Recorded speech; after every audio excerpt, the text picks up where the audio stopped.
Dear students, मेरे भाइयों बहनों और दोस्तों, आज आपके लिए लेके आए हैं question number 7.3 equilibrium class 11th का एनसीईआरटी का सवाल। यहां पर देखा जाए सवाल क्या है। एट अ सर्टेन टेम्परेचर, किसी एक टेम्परेचर पर and total pressure of 10 to the power 5 pascal, यानी 1,00,000 पास्कल हमारा प्रेशर है। यानी किसी सिलेंडर की बात कर ले, एक हमारे पास इस तरह से एक सिलेंडर है, ठीक है, एक सिलेंडर है। इस सिलेंडर में किसी खास प्रेशर और किसी खास टेम्परेचर पर जो भी यहां पर वेपर भरा हुआ है, इसमें क्या है इसकी बात बाद में करेंगे, ठीक है। लेकिन इस पूरे मिक्सचर का अंदर में टोटल प्रेशर कितना है जी? तो 10 टू द पावर 5 पास्कल है, 10 टू द पावर 5 पास्कल है, ठीक है। अब कहा जा रहा है कि इस मिक्सचर में जो एक्चुअल में कंपोनेंट्स है वो है हमारे पास I2 और आयोडीन, यानी आयोडीन मॉलिक्यूल और आयोडीन एटम, ठीक है। अब ध्यान यहां पर दिया जाए, इस मिक्सचर के अंदर में आयोडीन मॉलिक्यूल आयोडीन एटम के साथ में इक्विलिब्रियम में है। दैट मींस यहां पर आयोडीन मॉलिक्यूल भी है और ये कन्वर्ट हो रहा आयोडीन एटम में। इस तरह से दोनों ही गैसियस फेज में यहां पर होंगे। अब यानी मिक्सचर में हमारे पास I2 भी है और आयोडीन एटम भी है, दोनों ही इक्विलिब्रियम में है, ठीक है। यानी कि मिक्सचर में हमारे पास दोनों कंपोनेंट्स हैं। क्लियर? अब यहां पर सवाल कह रहा है, यानी कि हम लोग Dalton law of partial pressure theory से ये जानते हैं कि इस मिक्सचर का टोटल प्रेशर जो 10 टू द पावर 5 पास्कल है, डेफिनेटली यहां पर जो है इस 10 टू द पावर 5 पास्कल में कुछ प्रेशर जो है आयोडीन मॉलिक्यूल का होगा, यानी I2 का होगा, और कुछ प्रेशर किसका होगा? आयोडीन एटम का होगा, ठीक है। कितना होगा भाई? तो मान लेते हैं, समझ लीजिए आप अच्छे से, कि मान लीजिए हमारे पास इस मिक्सचर में अगर हम बात करेंगे, फॉर्मूला तो आप लोग पढ़े हुए हैं, पार्शियल प्रेशर, आप लोग अगर बात करेंगे पार्शियल प्रेशर की बात करेंगे तो क्या होता है हमारा टोटल प्रेशर पी टोटल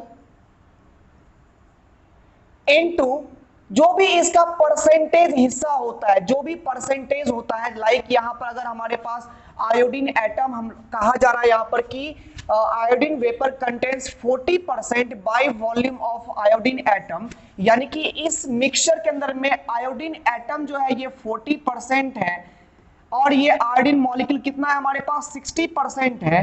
तो इसका जो फ्रैक्शन है, ठीक है, टोटल प्रेशर में आयोडीन एटम का फ्रैक्शन अगर हम मल्टीप्लाई कर दे तो निकल जाएगा पार्शियल प्रेशर ऑफ आयोडीन, और टोटल प्रेशर में आयोडीन मॉलिक्यूल का फ्रैक्शन मल्टीप्लाई कर दिया जाए तो वो निकल जाएगा आयोडीन मॉलिक्यूल का पार्शियल प्रेशर। दैट मींस हम लोग को निकालना है अंतिम में क्या? तो हम लोग को निकालना है केपी फॉर द रिएक्शन।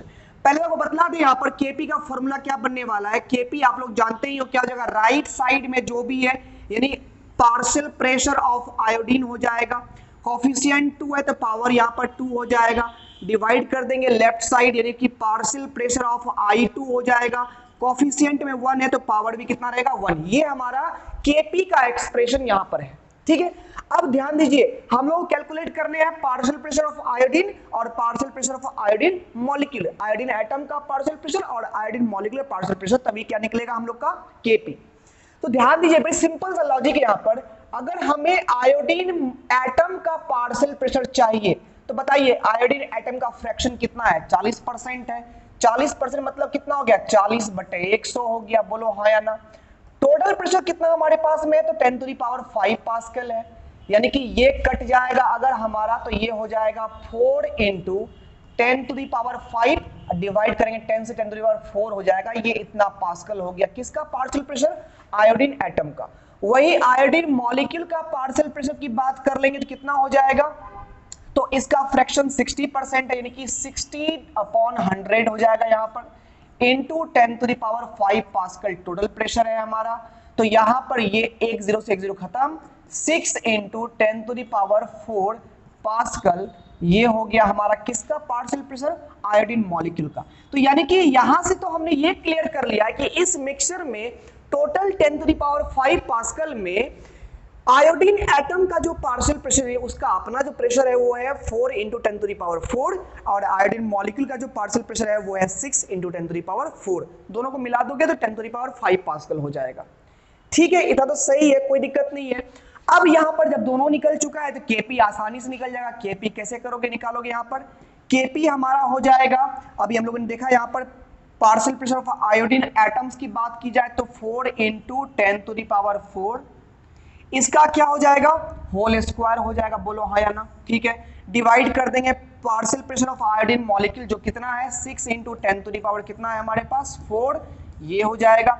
और ऊपर हमारे पास यूनिट पास्कल स्क्वायर बन जाएगा, नीचे में हमारे पास यूनिट पास्कल रहेगा, एक से एक खत्म, नेट यूनिट हमारा केपी का पास्कल में आएगा। यहां से हम लोग सॉल्व करते हैं तो ये हमारा हो जाएगा 4 का स्क्वायर 16 हो जाएगा, यहां पर 10⁴ पावर मल्टीप्लाई होता है तो 10⁸ हो जाएगा, क्लियर।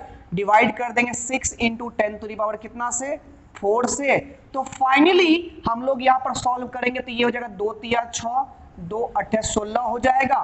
तो 8 डिवाइड 3 करेंगे, 3 दूनी 6 हो गया, 3 6 18, 2.67 समथिंग आएगा, इंटू 10⁻, कितना हो जाएगा यहाँ पर 8/4 करेंगे तो यहाँ पर 8 - 4 जगह 4, ये समथिंग जो हो गया 2.767 10⁴ पास्कल, ये इतना केपी का वैल्यू आ गया।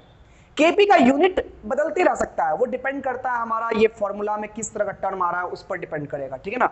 जरूरी नहीं कि पास्कल केपी का यूनिट होता है, हर इक्विलिब्रियम के लिए केपी का यूनिट अलग अलग हो सकता है, ठीक है।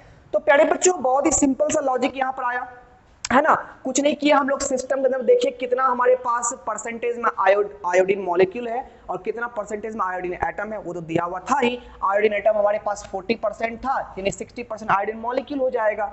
और टोटल प्रेशर सिस्टम का दिया हुआ 5 पास्कल। तो सिंपल सी बात है कि जो पार्शियल प्रेशर होता है वो टोटल प्रेशर इनटू फ्रैक्शन होता है, उस मॉलिक्यूल का फ्रैक्शन, चाहे मोल फ्रैक्शन ले लो चाहे परसेंटेज फ्रैक्शन, यानी कि मास या वॉल्यूम परसेंटेज से मल्टीप्लाई कर दो, तो वो हो गया। तो उससे हमने दोनों के पार्शियल प्रेशर जाने और उसके बाद हमने जब सॉल्व किया तो बड़ी आसानी से हमने दोनों का निकाल लिया है पार्शियल प्रेशर, और फिर केपी का फॉर्मूला हमने पहले से ही निकाल रखा था, जिससे हम लोग का आंसर फाइनली आ गया। कोई दिक्कत, यहां तक दिक्कत नहीं है। तो सवाल हमारा हो गया सॉल्व यहां पर, और बड़ी आसानी से आप लोग सीख भी लिए। कमेंट में जरूर बताएं कि एक्सप्लेनेशन आपको कैसा लगा, ठीक है। और हम लोग फिर मिलते हैं अगले क्वेश्चन में, इसी चैनल पर फिर से मिलेंगे। लाइक करिएगा वीडियो को, सब्सक्राइब करिएगा चैनल पर, और दोस्तों को शेयर भी जरूर करिएगा। मिलते हैं हम लोग अगले वीडियो में।